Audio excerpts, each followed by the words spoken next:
students. Myself Madhuri Tripathi, Assistant Professor from Harda Degree College. Students, today's topic is Accounting for Non-Profit Making Organization. ये जो topic मैंने लिया है ये आपको बहुत इंपॉर्टेंट टॉपिक है एज पर आपके एग्जाम पॉइंट ऑफ व्यू से, और ये जो टॉपिक है ये आपका 12th में भी आता है, बीकॉम फर्स्ट ईयर में भी आता है और एमकॉम फर्स्ट ईयर में भी है। तो ये जो टॉपिक है आपका बहुत इंपॉर्टेंट टॉपिक है। सबसे पहले हम देखेंगे कि accounting of non profit making organisation का मीनिंग क्या होता है। तो सबसे पहले हमारा जो वर्ड है नॉन प्रॉफिट मेकिंग ऑर्गेनाइजेशन।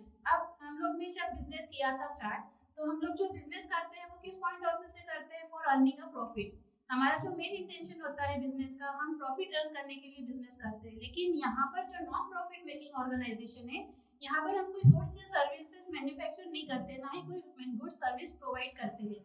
यहाँ पर जो हम सर्विसेज प्रोवाइड करते हैं वो है for charitable purpose, means for providing services welfare to a society.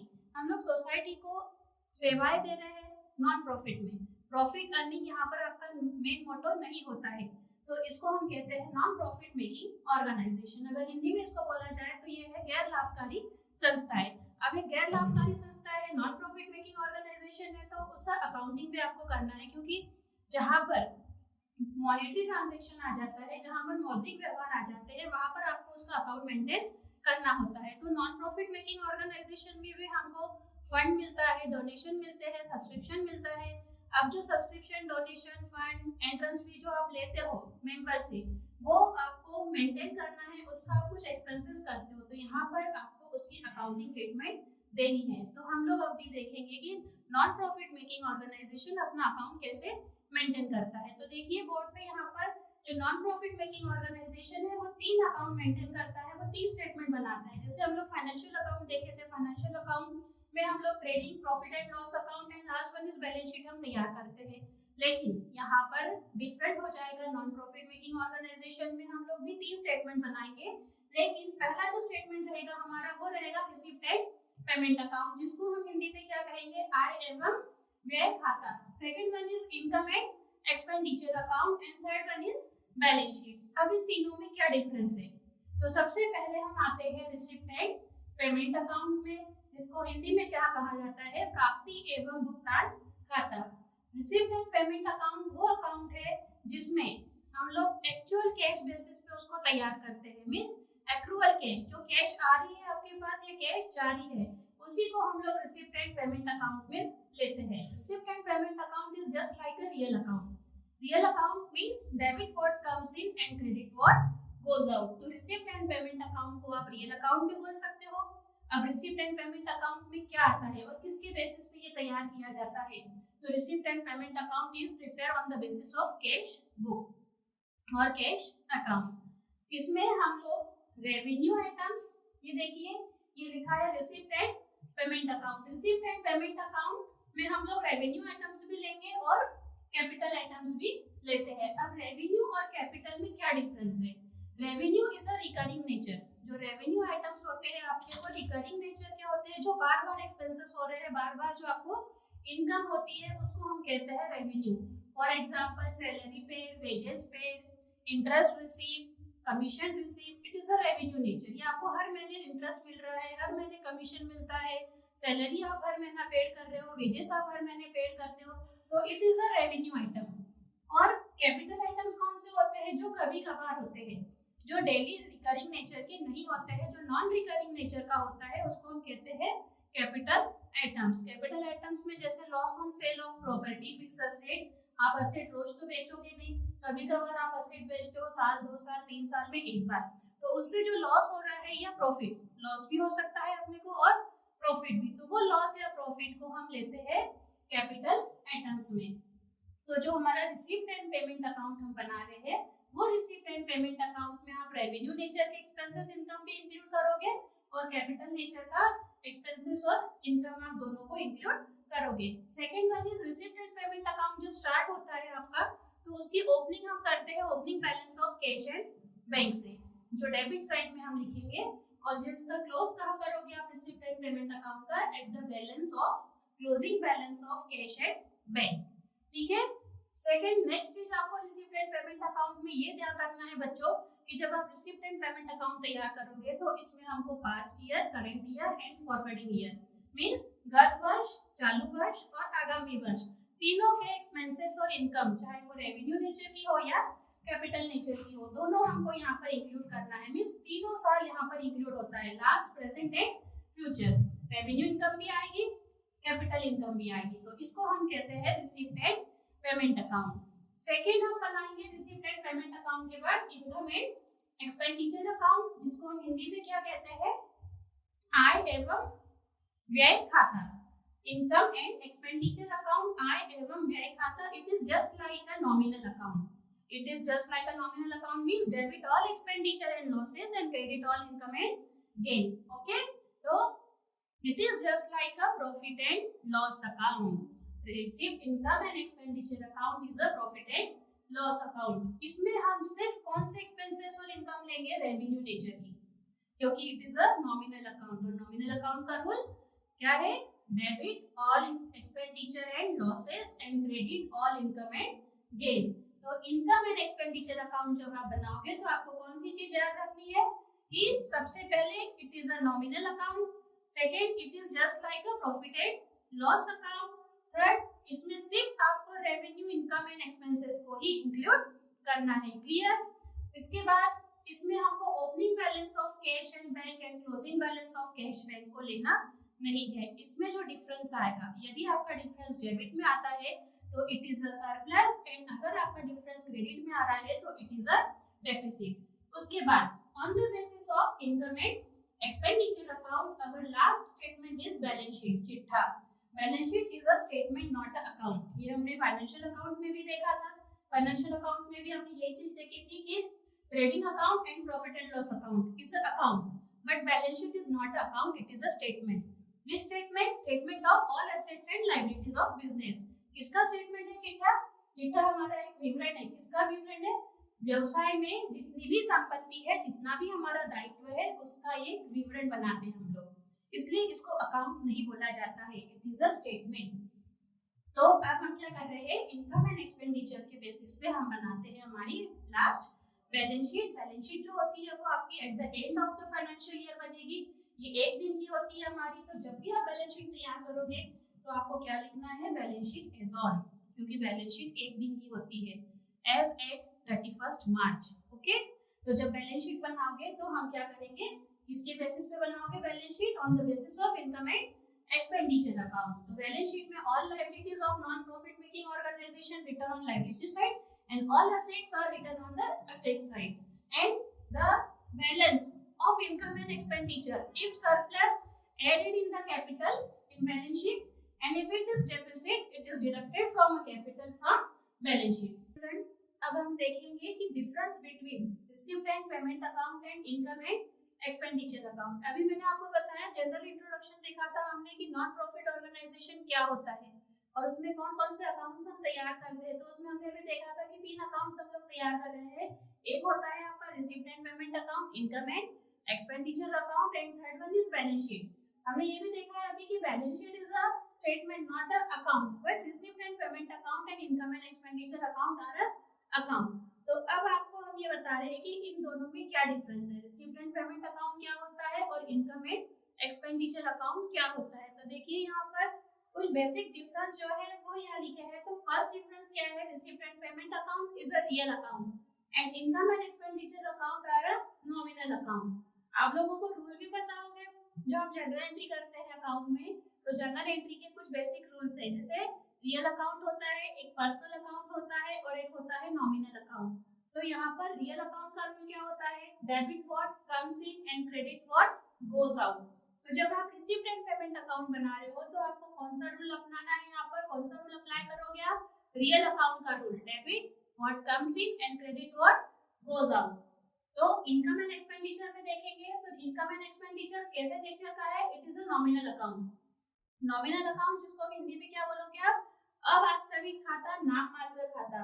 Nominal account का रूल क्या कहता है, नॉमिनल अकाउंट का रूल है कि debit all expenditure and losses and credit all income and gain. तो जब आप इनकम एंड एक्सपेंडिचर अकाउंट बना रहे हो तो आपको किस रूल से बनाना है, वो नॉमिनल अकाउंट से। तो फर्स्ट डिफरेंस क्या है, received and payment account is a real account and income and expenditure account is a nominal account. Second difference देखेंगे हम, जब आप रिसीव्ड एंड पेमेंट अकाउंट बना रहे हो तो रिसीव्ड एंड पेमेंट अकाउंट में ओपनिंग शुरू होता है, उसका ओपनिंग शुरू होता है balance of cash and bank. आपको स्टार्टिंग कहाँ से करनी है रिसीव्ड एंड पेमेंट की? ओपनिंग बैलेंस लेके करना है। किसका ओपनिंग बैलेंस लोगे आप? कैश और बैंक का। और इसका एंड क्लोज कहाँ पर करोगे इसको? Closing balance of cash and bank. लेकिन जब आप इनकम एंड एक्सपेंडिचर अकाउंट बना रहे हो तो इसमें ओपनिंग बैलेंस नहीं आता है।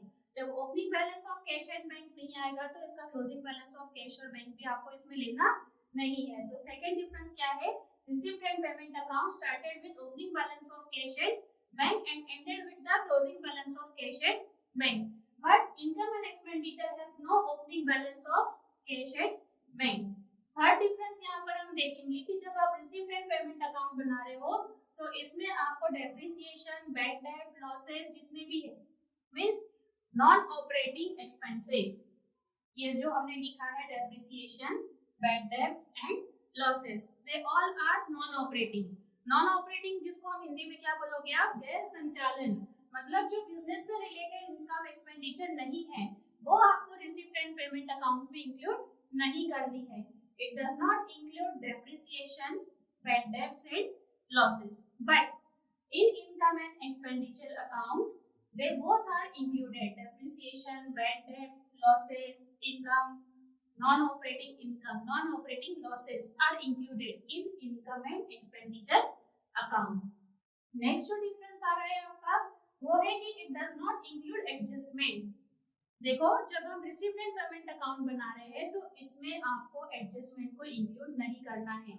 हमने फाइनल अकाउंट पढ़ा है, फाइनल अकाउंट में आपने क्या क्या बनाया था? Trading profit and loss account and balance sheet with adjustment. आपने एडजस्टमेंट पॉइंट फाइनल अकाउंट में देखा है। एडजस्टमेंट क्या होती है यहाँ पर हम देखेंगे कि एडजस्टमेंट होती क्या है। ठीक है, हमने लिख तो लिया कि it does not include adjustment, पर लेकिन एडजस्टमेंट क्या है? एडजस्टमेंट वो होती है जो आपकी लास्ट में आती है आपके पास। हम जो अकाउंट प्रिपेयर करते हैं वो हमारा अकाउंट स्टार्टिंग से शुरू होता है, मींस जहां से हमारा फाइनेंशियल ईयर स्टार्ट होता है मींस 1 अप्रैल से। अगर आप फाइनेंशियल ईयर फॉलो कर रहे हो तो आपका फाइनेंशियल ईयर स्टार्ट होगा 1 अप्रैल से और एंड कब होगा? वो 31 मार्च। अगर आप आपका अकाउंटिंग कैलेंडर ईयर से तैयार कर रहे हो तो वो शुरू हो रहा है आपका 1 जनवरी टू 31 दिसंबर। तो ये जो received and payment account, income and expenditure account जब बन रहा है आपका तो ये पूरे साल भर का बनता है आपका। तो अब जब साल भर का पूरा अकाउंट तैयार हो रहा है तो जैसे जैसे आपके पास ट्रांजैक्शन आता है आप इसको नोट डाउन कर लेते हो real account, sorry received and payment, income and expenditure account में। लेकिन कुछ ट्रांजैक्शन आपके ऐसे होते हैं बच्चों जो आपको at the end of the year पता चलते हैं, जो आपको आखिरी दिन ही पता चलते हैं या वो आखिरी दिन ही होता है ट्रांजैक्शन। या कुछ ट्रांजैक्शन ऐसे होते हैं जो आप कभी लिखना भूल जाते हो, एंट्री करना भूल जाते हो और आपको लास्ट में पता चल रहा है कि इस ट्रांजैक्शन को हमने नोट डाउन नहीं किया है। उस वक्त आप क्या करते हो? उसको एडजस्ट करते हो। इसको हम कहते हैं एडजस्टमेंट एंट्री। अब जब ये एडजस्टमेंट होती है तो एडजस्टमेंट के हमेशा दो इफेक्ट होते हैं, क्योंकि जो हमारा अकाउंटिंग कॉन्सेप्ट है, जो हमारा अकाउंटिंग का प्रिंसिपल है वो हम यहाँ पर कौन सा फॉलो करते हैं? डबल एंट्री सिस्टम से हम लोग अकाउंट बनाते हैं, मींस दोहरा लेखा प्रणाली। एक डेबिट हो रहा है तो दूसरा क्रेडिट होगा। जब हम ओरिजिनल ट्रांजैक्शन आ रहे हैं तो उसको हम जब लिख रहे हैं, नोट डाउन कर रहे हैं डेली, तो हम उसको दो इफेक्ट ऑलरेडी दे रहे हैं, एक रिसीव्ड एंड पेमेंट में जा रहा है तो दूसरा इनकम में जाएगा, या फिर हम जो तीसरी बना रहे हैं हमारी स्टेटमेंट बैलेंस शीट उसमें लिखेंगे। लेकिन जो आपको लास्ट में पता चल रहा है ट्रांजैक्शन, वो ट्रांजैक्शन अब हम रिसीव्ड एंड पेमेंट में भी नहीं लिख सकते हैं, ना ही इनकम एंड एक्सपेंडिचर में भी, क्योंकि ये हमारा at the end of the year close हो रहा है। तो उस एडजस्टमेंट को बोलते हैं हम लोग एडजस्टमेंट। अब उसका इफेक्ट हमको देना है, एडजस्टमेंट के दो इफेक्ट देना है। तो एडजस्टमेंट का पहला इफेक्ट रिसीव्ड एंड पेमेंट में कभी भी नहीं जाता है। देखो, it does not include adjustment. जो रिसीव्ड एंड पेमेंट अकाउंट है वो एडजस्टमेंट को इंक्लूड नहीं करता है, वो एडजस्टमेंट रिसीव्ड एंड पेमेंट में आपको लेना नहीं है। लेकिन जब आप इनकम एंड एक्सपेंडिचर अकाउंट बनाओगे तो उसमें आपको एडजस्टमेंट देनी है। टोटल मिलाकर जो एडजस्टमेंट है आपकी वो आपको कहाँ लेना है? एक तो इनकम एंड एक्सपेंडिचर अकाउंट में, और एक अब हम बनाएंगे, अभी आगे बताएंगे आपको, बैलेंस शीट। तो एडजस्टमेंट कहाँ जाएगी? इनकम एंड एक्सपेंडिचर अकाउंट में और बैलेंस शीट में। ठीक नेक्स्ट जो डिफरेंस है हमारा सबसे मोस्ट इम्पोर्टेंट, जब आप बनाते हो रिसिप्ट एंड पेमेंट अकाउंट और इनकम एंड एक्सपेंडिचर अकाउंट, तो उसमें हमारा जो मोस्ट इम्पोर्टेंट पॉइंट है वो है कि जब रिसिप्ट एंड पेमेंट अकाउंट आप बनाओगे तो उसमें पास्ट ईयर को भी आप ले रहे हो, प्रेजेंट ईयर को भी ले रहे हो, और forwarding year means future years को भी आपको इंक्लूड करना है। Means receipt and payment account में आपको एडजस्टमेंट, आउटस्टैंडिंग एंड प्रीपेड, ये जो दो एडजस्टमेंट हमारी आती है वो इसमें इंक्लूड होती है, पास्ट, प्रेजेंट एंड फ्यूचर। अगर हिंदी में बोला जाए तो गत वर्ष means past year, present year means चालू वर्ष, and future forwarding year means आगामी वर्ष। तो ये तीनों साल को आपको रिसिप्ट एंड पेमेंट अकाउंट में इंक्लूड करना है। लेकिन इनकम एंड एक्सपेंडिचर अकाउंट में केवल हमको करंट ईयर को ही लेते हैं, क्योंकि इसको हम कैसे बना रहे हैं, विद एडजस्टमेंट बनाते हैं। इनकम एंड एक्सपेंडिचर आपका बन रहा है विद एडजस्टमेंट, तो इसमें हम कौन सी चीज लेंगे, सिर्फ करंट ईयर के आइटम्स लेंगे। इसमें ना आप पास्ट को इंक्लूड करोगे ना ही फॉरवर्डिंग ईयर को, गत वर्ष भी नहीं आएगा और आगामी वर्ष भी आपका इसमें इंक्लूड नहीं होगा। केवल करंट ईयर, चालू वर्ष के व्यय और इनकम मींस आय, income and expenditure of only current years are included in income and expenditure account. Next difference है आपका revenue and capital items both are included in the receipt and payment account. देखो दो word लिखे हैं हमने, revenue and capital. अब आपको इसमें क्या डिफरेंस है, रेवेन्यू क्या होता है और कैपिटल क्या होता है। Revenue and capital items means income and expenditure. अब देखो रेवेन्यू, सबसे पहला पॉइंट क्या लिखा हमने, रेवेन्यू, जिसको हमने हिंदी में क्या लिखा बोला है, आय। रेवेन्यू मींस होता है आय और कैपिटल मींस होता है पूंजीगत। अब इन दोनों में अंतर क्या है, डिफरेंस क्या है, तो रेवेन्यू जो होता है वो रिकरिंग नेचर का होता है, मींस रिपीट हो रहा है, बार बार हो रहा है। रेवेन्यू इनकम भी हो सकती है, रेवेन्यू एक्सपेंसेस भी हो सकता है, आयकर व्यय भी हो सकते हैं और आयकर आय भी हो सकती है। अब रिकरिंग नेचर मींस हमेशा हो रही है, बार बार हो रही है। जैसे एक्सपेंसेस की बात करें, अगर आप रेवेन्यू एक्सपेंसेस की बात करते हो तो रेवेन्यू एक्सपेंसेस में क्या लिखोगे आप, salary paid, wages paid, electricity bill, telephone bill, printing and stationery, they all are revenue expenses. वो सब कैसे है, हमारे रेवेन्यू एक्सपेंसेस है, आपको हर महीने वो देना ही है, तो ये आता है आपका रेवेन्यू एक्सपेंसेस। अब रेवेन्यू इनकम कौन सी हो रही है हमारी, रेवेन्यू इनकम हो रही है जैसे income from interest, dividend receive, commission receive, ये हमको हर महीने मिलेगा, बार बार मिलेगा, तो वो हो गई आपकी रेवेन्यू इनकम। देख नेक्स्ट हमने लिखा है कैपिटल आइटम्स। कैपिटल आइटम्स में आपका कैपिटल इनकम भी हो सकती है और कैपिटल एक्सपेंसेस भी हो सकता है।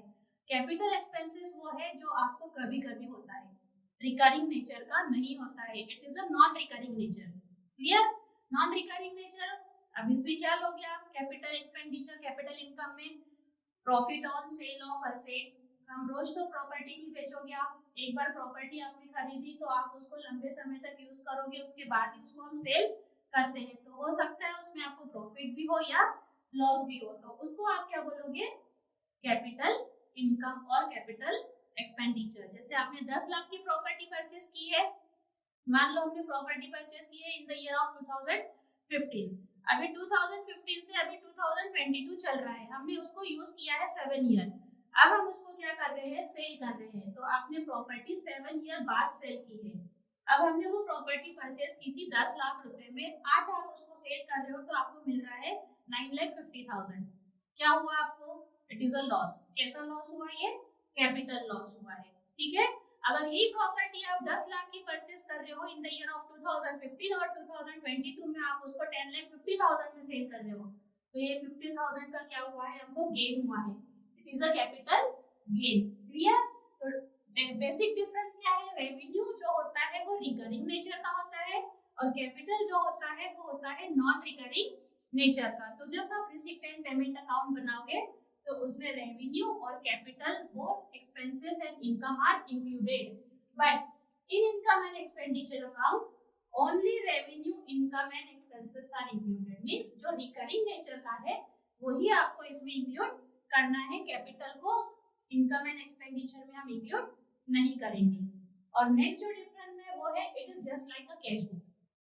रिसिप्ट एंड पेमेंट क्या है, एक कैश बुक है, एक्चुअल में जो कैश आ रही है या कैश जारी है वही हम रिसिप्ट एंड पेमेंट अकाउंट में इंक्लूड करेंगे। लेकिन इनकम एंड एक्सपेंडिचर क्या है, it is just like a profit and loss account. Profit and loss account क्यों बोला है हमने, क्योंकि इसका नेचर क्या है, नॉमिनल अकाउंट है। और नॉमिनल अकाउंट क्या है, नाम मात्र खाता है जिसमें ऑल एक्सपेंसेस एंड लॉसेस लिया जाता है। और जब हम प्रॉफिट एंड लॉस अकाउंट बनाते हैं तो उसमें भी हम लोग क्या करते हैं, डेबिट में सारा खर्च और नुकसान, debit all expenses and losses, credit all income and gain लेते हैं। इसलिए हम इनकम एंड एक्सपेंडिचर को क्या बोलते हैं, it is a profit and loss account और it is just like a cash book. तो ये था हमारा basic difference between receipt and payment account and income and expenditure account. इसके बाद जो हमारा नेक्स्ट स्टेटमेंट बनेगा वो बनता है आपका बैलेंस शीट। ठीक है, अब बैलेंस शीट जैसे हम लोग trading account, profit and loss account means जो हमारा ट्रेडिंग बिजनेस होता है उसमें जो बैलेंस शीट का फॉर्मेट यूज होता है वही सेम फॉर्मेट हमारा यहाँ पर नॉन ट्रेडिंग ऑर्गेनाइजेशन में भी यूज होता है। इसमें भी आपका पहले left hand side is liability, amount, asset and amount, same format जो ट्रेडिंग ऑर्गेनाइजेशन में हम यूज करते हैं बैलेंस शीट का, वही बैलेंस शीट का फॉर्मेट हम लोग यहाँ पर भी यूज करेंगे। ठीक है, अब हम देखेंगे format of receipt and payment account, क्योंकि अभी आपका एग्जाम है, एग्जाम में रिसिप्ट एंड पेमेंट अकाउंट का एक क्वेश्चन आता है बच्चों, इसलिए आपको फॉर्मेट समझ में आ जाएगा तो आपको क्वेश्चन करने में आसानी जाएगी। हम लोग सिर्फ फॉर्मेट एक्सप्लेन कर रहे हैं यहाँ पर। आपको रिसिप्ट एंड पेमेंट अकाउंट में चार चीज याद रखनी है। जब हम रिसिप्ट एंड पेमेंट अकाउंट तैयार करेंगे तो सबसे पहले रिसिप्ट एंड पेमेंट अकाउंट का नेचर आपको ध्यान रखना है। नेचर क्या है रिसिप्ट एंड पेमेंट अकाउंट का, it is a real account. क्या है ये, रियल अकाउंट। तो रियल अकाउंट का रूल क्या है, debit what comes in, credit what goes out. सबसे पहली चीज क्या याद रखोगे आप, receipt and payment account is a real account. और रियल अकाउंट का rule, debit what comes in, credit what goes out. Means जो आ रहा है उसको डेबिट करो बिजनेस में, और बिजनेस में से जो जा रहा है उसको क्या करोगे आप, क्रेडिट। तो जब हम फॉर्मेट तैयार करेंगे यहाँ पर रिसिप्ट एंड पेमेंट का, तो सबसे ऊपर आपको मिडल ऑफ द पेज क्या लिखना है, receipt and payment account.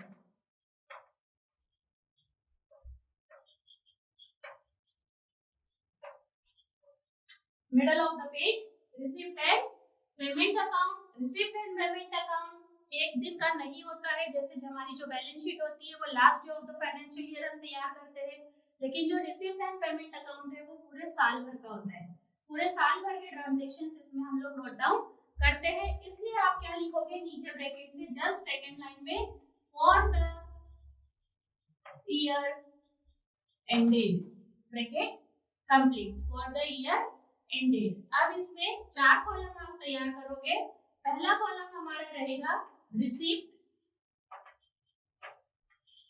Next one is amount, third one is payment and last is again amount.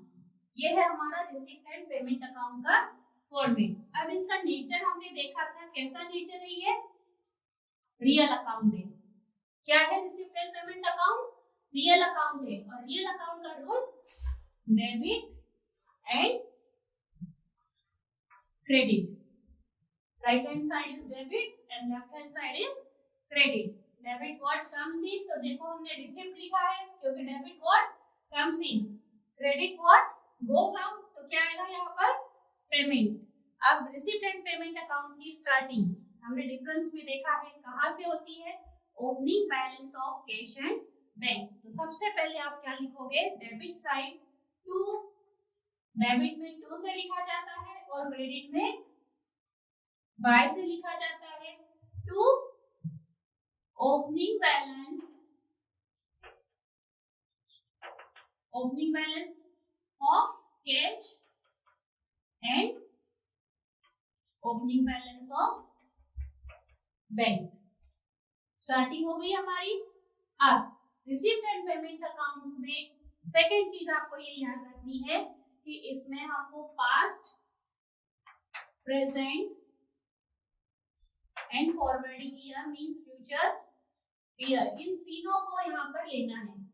Past year के एक्सपेंसेस रिसिप्ट भी लेनी है, प्रेजेंट की भी लेनी है और फ्यूचर फॉरवर्डिंग ईयर की भी रिसिप्ट और एक्सपेंस पेमेंट को हमको लेना है। अब जब रिसिप्ट एंड पेमेंट अकाउंट बनाओगे तो सेकेंड चीज आपको क्या याद रखनी है, capital and revenue nature both are included in receipt and payment account. तो सेकेंड यहाँ क्या लिखोगे, ऑल रेवेन्यू रिसिप्ट्स। अब रेवेन्यू रिसिप्ट्स में मैंने बताया था, रेवेन्यू रिसिप्ट्स क्या होती है, जो रिकरिंग नेचर की होती है, जो बार बार हमको होती है, उसको हम बोलते हैं रेवेन्यू रिसिप्ट। जैसे फॉर एग्जांपल मैं शॉर्ट में कुछ लिस्ट दे रही हूँ, यहाँ पर बुक में लंबी लिस्ट है बच्चों, आप एक बार बुक रेफर करना, उसमें रेवेन्यू रिसिप्ट बहुत सारी होती है, आपको सारी रेवेन्यू रिसिप्ट की लिस्ट बुक में दी है। जैसे for example interest, commission, dividend, sale of old newspaper, ये क्या है, कैसी रिसिप्ट है, आपकी रेवेन्यू रिसिप्ट है। अब न्यूज़पेपर आप बोलोगे कैसे रेवेन्यू रिसिप्ट हुई है, सेल ऑफ ओल्ड न्यूज़पेपर कैसे हुआ है। अब आपका मान लो हम जो यहाँ पर देख रहे हैं नॉन ट्रेडिंग ऑर्गेनाइजेशन है, ये नॉन ट्रेडिंग ऑर्गेनाइजेशन में आपका कोई यूनियन क्लब चल रहा है। अब यूनियन क्लब है तो आपको वहां पर न्यूज़पेपर भी आ रहे होंगे, हर रोज न्यूज़पेपर आता है, तो हम क्या करते हैं at the end of the month वो जो पूरा न्यूज़पेपर ओल्ड हो जाते हैं, पुराने न्यूज़पेपर हो जाते हैं, उसको आप क्या करते हो, स्क्रैप कर देते हो। स्क्रैप करते हो मींस उसको आप रद्दी जो भंगार वाला होता है उसको आप बेचते हो। तो ये सेल ऑफ ओल्ड न्यूज़पेपर से जो इनकम हो रही है वो क्या, कैसी इनकम रहेगी, हमारी रेवेन्यू रिसीप्ट रहेगी। उसके बाद सब्सक्रिप्शन आता है। अब यहाँ पर सब्सक्रिप्शन क्या है, जब हम नॉन ट्रेडिंग ऑर्गेनाइजेशन कर रहे हैं तो हमारा जो रिसिप्ट होता है, हमारी जो रिसिप्ट होती है मींस हमको जो इनकम हो रही है यहाँ पर वो कहाँ से हो रही है, क्योंकि हम यहाँ बिजनेस तो कर नहीं रहे, क्योंकि हम ना यहाँ पर कोई गुड्स मैन्युफैक्चर कर रहे हैं, ना ही कोई सर्विसेज प्रोवाइड कर रहे हैं। यहाँ पर जो भी बिजनेस हो रहा है आपको वो कैसे हो रहा है, फॉर चैरिटेबल पर्पस हो रहा है, for welfare of the society हो रहा है। तो अब हम अकाउंट मेंटेन कर रहे हैं, तो अकाउंट किस चीज का मेंटेन हो रहा है, जहाँ पर आपको इनकम भी हो रही है और आप उसका कुछ एक्सपेंसेस भी कर रहे हो, उसका अकाउंट मेंटेन होता है। तो अब आप बोलोगे कि यहाँ पर हम बिजनेस ही नहीं कर रहे हैं तो हमारे पास इनकम क्या हो रही है, तो हमारी जो यहाँ पर इनकम हो रही है वो होती है हमको सब्सक्रिप्शन से। सब्सक्रिप्शन मतलब होता है चंदा, हमको सब्सक्रिप्शन मिलता है, गवर्नमेंट से मिलता है, फाइनेंशियल इंस्टीट्यूशन से मिलता है, सोसाइटी से मिलता है, इसको आप क्या बोलोगे, सब्सक्रिप्शन बोलोगे, चंदा बोलोगे। तो वो चंदा, वो सब्सक्रिप्शन भी हम कहाँ लिखेंगे, यहाँ पर रिसिप्ट में लिखेंगे। फिर हमको डोनेशन मिलता है, डोनेशन कोई भी वेलफेयर ऑर्गेनाइजेशन जो है वो हमको डोनेशन दे सकती है, कोई फाइनेंशियल इंस्टीट्यूशन दे सकती है, ये का सेकंड हमारी इनकम हो रही है, रिसिप्ट हो रही है यहाँ पर सब्सक्रिप्शन। उसके बाद सब्सक्रिप्शन के बाद क्या लिखोगे आप, डोनेशन, देखो टू सब्सक्रिप्शन, उसके बाद टू डोनेशन, फिर एंट्रेंस फी, प्रवेश शुल्क, जिसको हिंदी में क्या लिखेंगे हम, एंट्रेंस फीस, प्रवेश शुल्क। उसके बाद legacies and endowment fund, two main important terms used in the non trading organisation, they are legacies and endowment fund. अभी हम बताते हैं क्या होता है endowment fund.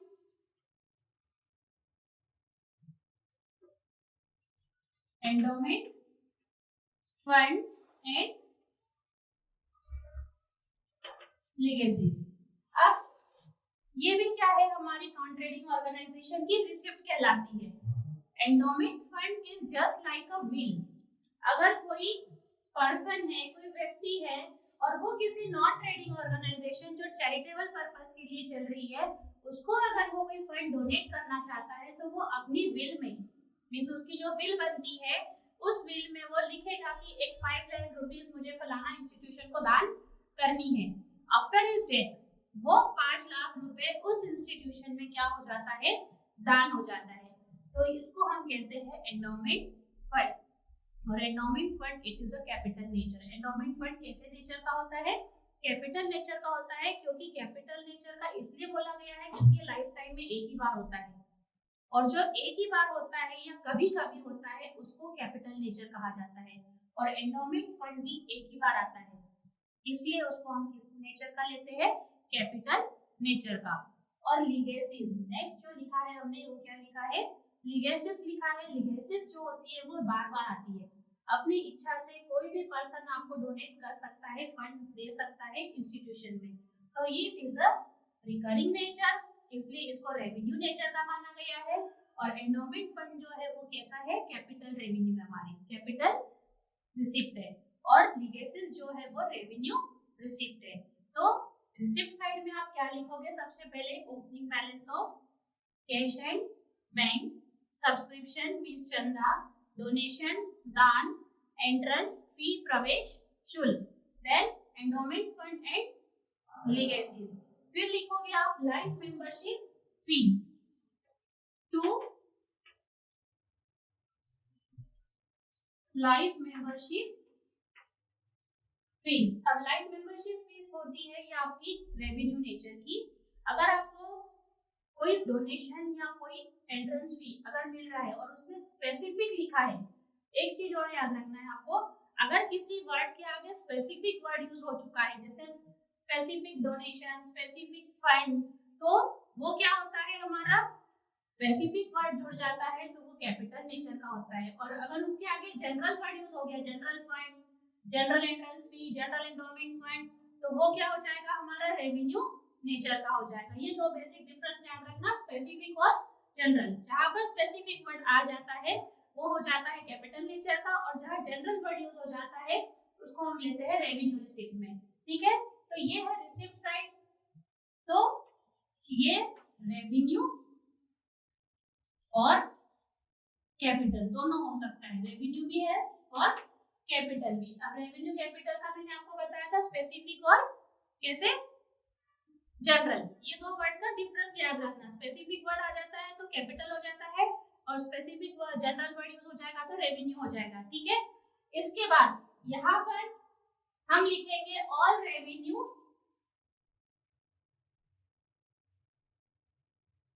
Expenses. Revenue expenses कैसा रहेगा हमारा, रिकरिंग नेचर का, और बाय कैपिटल एक्सपेंसेस जो कैसा रहेगा, non recurring, non recurring nature. और इसमें लास्ट में क्या लिखोगे, by closing balance of cash and bank. तो ये था हमारा रिसिप्ट एंड पेमेंट अकाउंट। ये है इसका फॉर्मेट। चार चीज याद रखना है आपको जब आप रिसिप्ट एंड पेमेंट अकाउंट बनाओगे। सबसे ऊपर middle of the page receipt and payment account for the year ended. कैसा नेचर का है receipt and payment account, it is a real account. और रियल अकाउंट का रूल आपको एक्सेप्ट करना है, यहाँ पर रियल अकाउंट का रूल अप्लाई करना है। क्या है रियल अकाउंट का rule, debit what comes in, credit what goes out. तो डेबिट व्हाट कम्स इन है तो पहला कॉलम रिसिप्ट बनेगा, फिर अमाउंट, फिर पेमेंट और फिर अमाउंट। सेकेंड चीज आपको क्या याद रखनी है, जब रिसिप्ट एंड पेमेंट अकाउंट बनाओगे तो इसमें तीनों ईयर को इंक्लूड किया जाता है, पास्ट, प्रेजेंट एंड फ्यूचर। तीसरी चीज क्या याद रखोगे, जब रिसिप्ट एंड पेमेंट अकाउंट बनाओगे तो उसमें कैपिटल और रेवेन्यू दोनों नेचर को इंक्लूड किया जाता है। Means capital income and expenditure भी आता है और रेवेन्यू इनकम एंड एक्सपेंडिचर भी इसमें लिया जाता है। नेक्स्ट चीज आपको क्या याद रखनी है, इसकी शुरुआत डेबिट से, opening balance of cash and bank से होगी, और एंड कहां पर होगा, closing balance of cash and bank से। तो ये था format of receipt and payment account.